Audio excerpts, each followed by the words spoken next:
Hey everybody, it's Matt Cramer, and today we're going to be talking about Facebook targeting for real estate in 2020.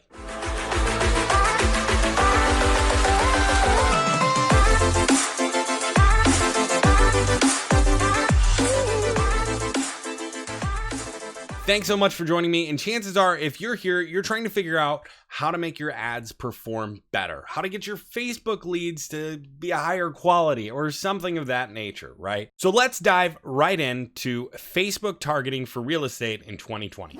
So the first thing that I want to talk about is the special ad category. This has been the big change that happened in 2019, and this has really removed a lot of the opportunities that you had for targeting. And now Facebook, what they did is they were trying to create this special ad category so that they could prevent discrimination and things like that. Unfortunately, they went a little bit too far. They went a little overreaching. They're like, hey, we don't want anything to even resemble the idea of potentially discriminating. So we're going to make sure that it is so far impossible for you to do that.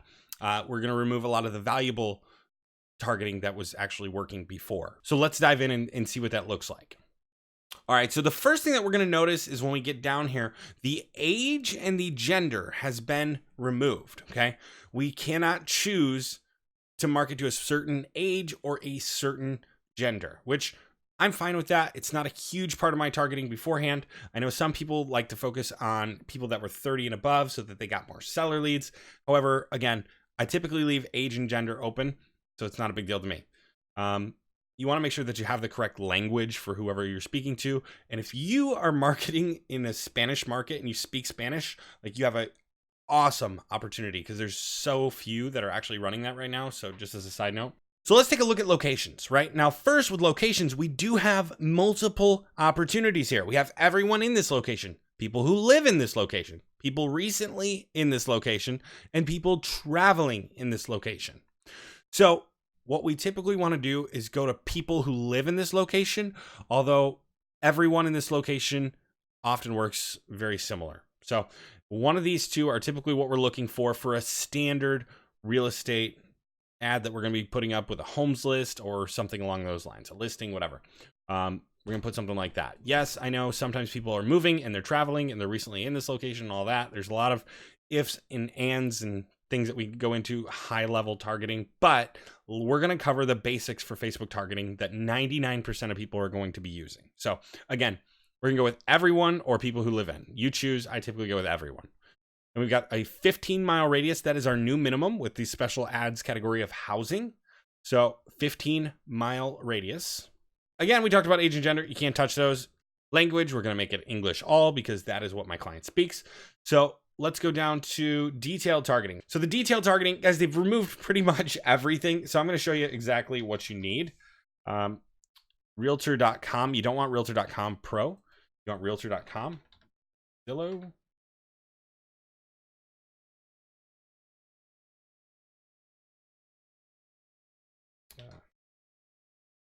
House hunting. And then once you have kind of like these three or so, just go ahead and hit suggestions. You're going to see Trulia, Homes.com, First Time Buyer, Starter Home, First Time Home Buyer Grant, Property Finder, different things like that, right? I don't go super generic, like real estate, property, houses. I don't go super generic personally. I'd rather keep these. Another thing you can do if you want, you can go down to narrow audience and you can type in mortgage here, right? So mortgage loans, and then hit suggestions, mortgage calculator, pre-qualification, lending, things like that.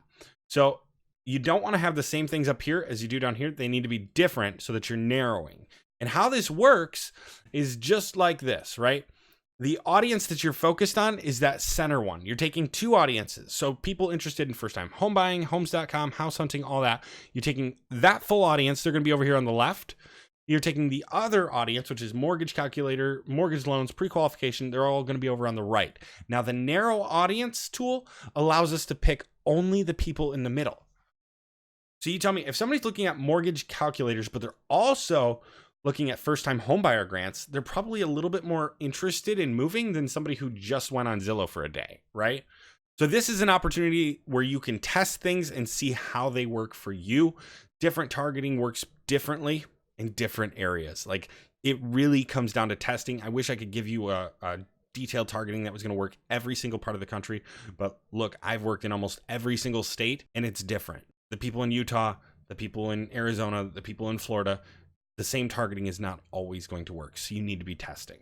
All right, so we covered the targeting, but I've got a little bit of a bonus for you if you're willing to stick around. Also, if you're liking this video, make sure that you hit the like button and don't forget to subscribe for future videos. Let's dive right back in. I'll show you a little bonus here. All right, we're going to go down to placements. Now, placements is not targeting, right? It's not technically targeting, but it kind of is. So check this out. We've got mobile, we've got desktop, okay? All devices, obviously it's recommended by Facebook that we run all devices, we run all placements because they want to spend our money. They're not really that concerned with us getting a return. They just want us to spend more money.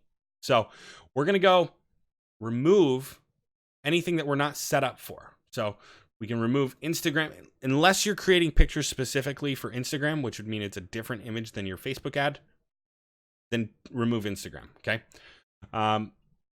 Let's see here. Instagram Explore. This is a new one, which is an awesome opportunity. If you haven't used it yet, do test it.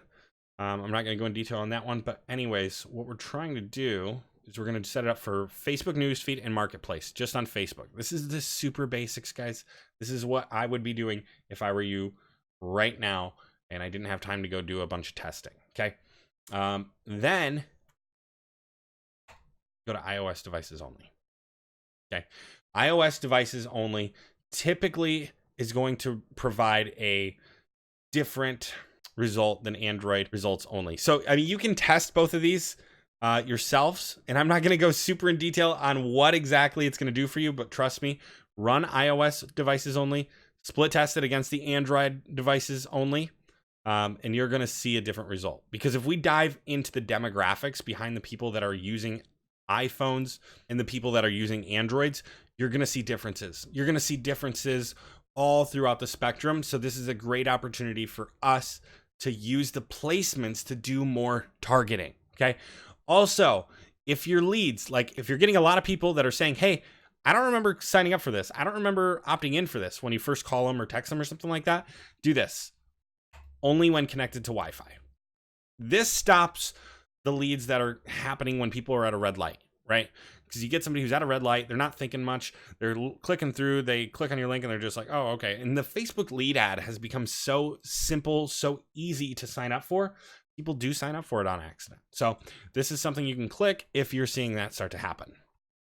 All right, so hopefully now you kind of understand how to handle Facebook targeting for real estate in 2020. I want to make sure that if you have questions, you leave those down below. I'm going to get to them as soon as I can. Also, if you've liked this video, if you got some value out of this video, do me a favor, smash the like button. And if you want to see the next video when it comes out, make sure you're subscribed and you click that little notification button so you're aware when the next video comes out. With that, thank you so much, and we'll see you next time.